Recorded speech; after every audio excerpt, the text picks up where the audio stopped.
যেটা বলতেছিলাম, এই আমটা এতদিন কেমনে থাকলো, এটা কিন্তু আপনাদের আমার প্রত্যেকটা মানুষের কিন্তু এটা উচিত জানা।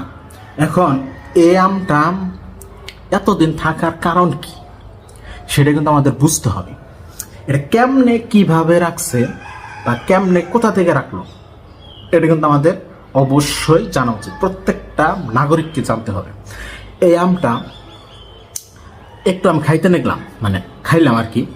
তো খাওয়ার সময় পর্যাপ্ত পরিমাণে কষ্ট কষ্ট জিনিস আমার মুখের মধ্যে লাগলো। আমি এই কিছুটা কিন্তু খাইছি। এই দেখুন, যদি আমি চাইতাম যেটা পুরাটা ভিডিও করবো তাহলে কিন্তু এটা এরকম থাকতো না। আসলে জাস্ট আমি অনেকদিন পর আমরা পাইলাম, আমরা পাওয়ার পরে আমি চিন্তা করলাম যে এরকম লাগতেছে কেন, কেন এরকম লাগতেছে। এটা কিন্তু ভাবার বিষয়, অবশ্যই এটা ভাবার বিষয়।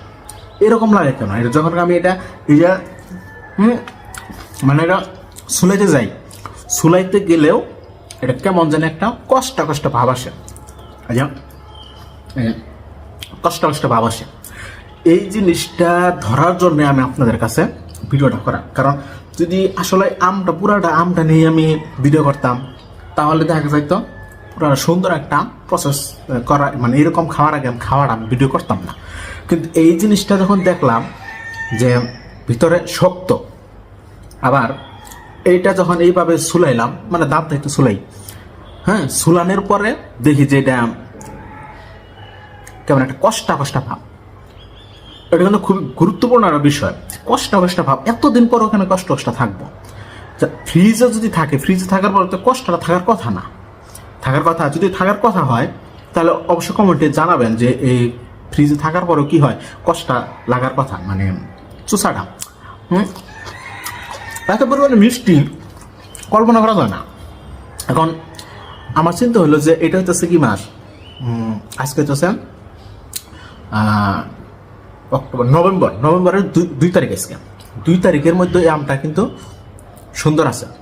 কিসের কারণে সুন্দর আছে, এটা ফ্রিজের ছিল, ফ্রিজে রাখা দিয়েছিল, যেটা বাসা পাল্টানোর সময় আমি এই জিনিসটা পাইলাম।